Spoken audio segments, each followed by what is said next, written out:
Howdy folks, Nathan Adlin here with the Fast Lane Truck, and we are in Crown King, Arizona. It's a small boony town way in the hills, and Ram brought us out here to go off-roading and have a lot of fun. Now, it brought up a question. We were wondering, because of all of your questions out there about why are trucks so expensive and why do you need so much stuff in them?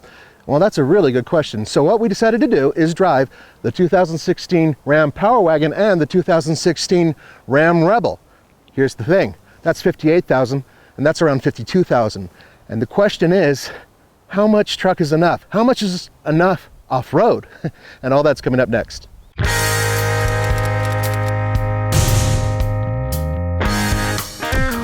Four-wheel drive low, front and rear locker taken care of, sway bar disconnected.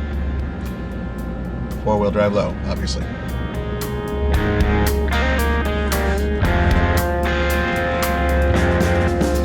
I try to adhere to the whole thing about as slow as possible and as fast as necessary.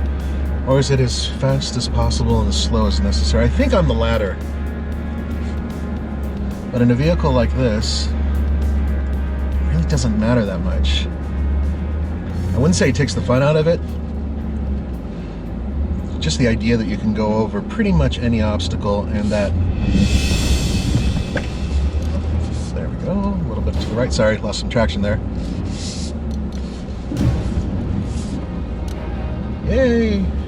Now I know you're asking, why aren't they driving the 2017 Ram Power Wagon? And there's a very simple reason. They only really built one or two, and they're going to different shows, and they're not built for driving right now.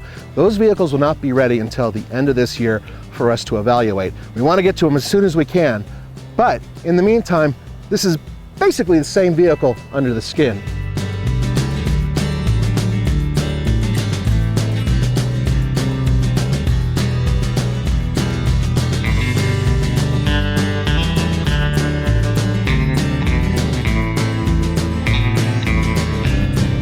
The off-roading today is going to definitely test its ability. They're even saying there's a couple spots where they might want the Rebel to go around because only a Power Wagon can do it.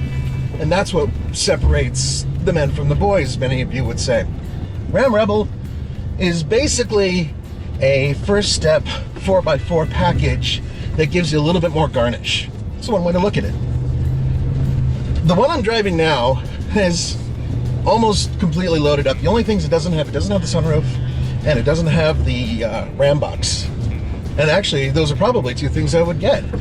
What about the Power Wagon? Well, the Power Wagon on the streets doesn't ride as good as the Rebel. Not even close. I mean, the Power Wagon is like a military vehicle. Bah, bah, bah, bah, bah. This one really does glide on the streets. So, at least from that perspective, the Ram Rebel is pretty damn good. Behold, it's a Hemi. It's a Hemi that puts out 395 horsepower and 410 pound-feet of torque.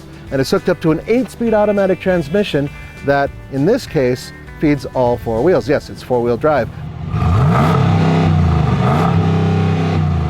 Believe it or not, you can actually get this vehicle in just rear-wheel drive, which makes very little sense to me, but that's neither here nor there. You can also get the V6. As far as we're concerned, in terms of off-roading, you really want the torque of this V8. Now, the rear end is a 392. All in all, this system works very well. All right, here we go. We're crawling. No problem so far. You can hear the ABS kicking in, forcing traction control in the front.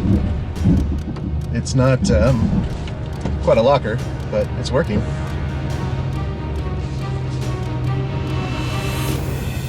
All right.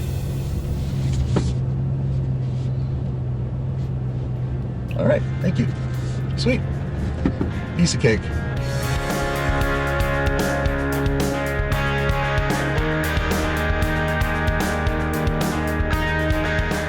Okay, so the big difference is, well, obviously, this is a much larger truck, larger engine, solid front axle, heavier, larger in many ways, but it also feels a lot more substantial. Part of the reason I really like these trucks is because they're so overbuilt. There's so much to them. They're just beefy. I like that. You buy this vehicle to go get other vehicles out of a hole. Behold, yes, this is the big Hemi. This is a 6.4 liter. Whew, puts out 410 horsepower and 429 pound-feet of torque. So it's a monster.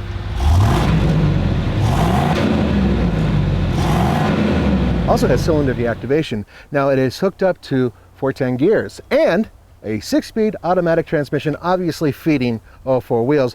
This has a serious off-road system where you can lock the front and the rear. It's, well, built for off-road. The Ram Rebel is going to go around this obstacle. And I'm going to go up it. I'm the only one who's going up this.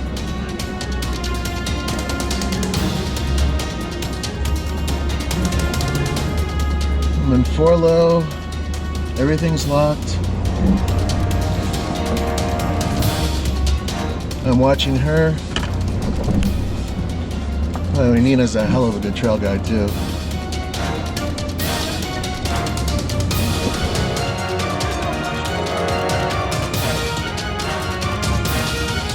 How's that?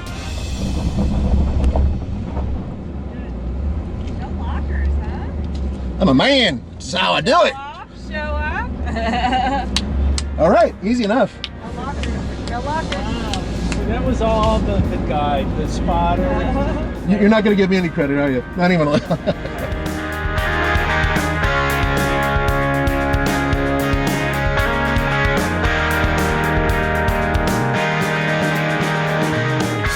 So what makes the Ram Rebel off-road worthy? Because if you look at it, it basically looks like a 1500 with 33-inch tires. Even the seats have this tread design, which is kind of cool. Also, this vehicle comes standard with air suspension.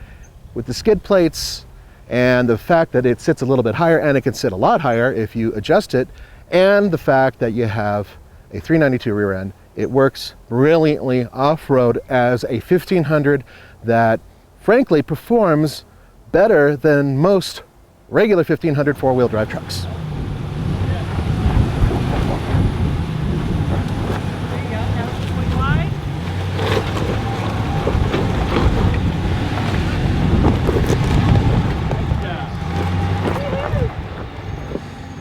All right, guys, tons of armor, serious lift, Goodyear off-road tires, 410s. I can't think of another vehicle that you can buy with a pickup truck bed from the factory that has the capabilities of this one. Yes, those of you who love the Raptor, including Roman, will say that the Raptor is one of the best off-road trucks out there. I say nay, nay. This is the best off-road vehicle you can possibly get.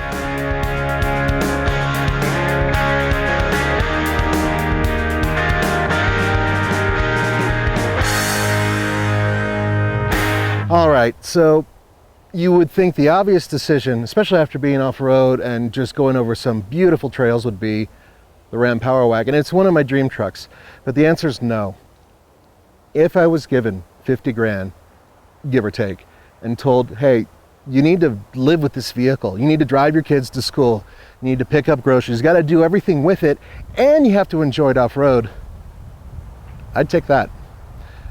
Go ahead, let the comments come in. I know.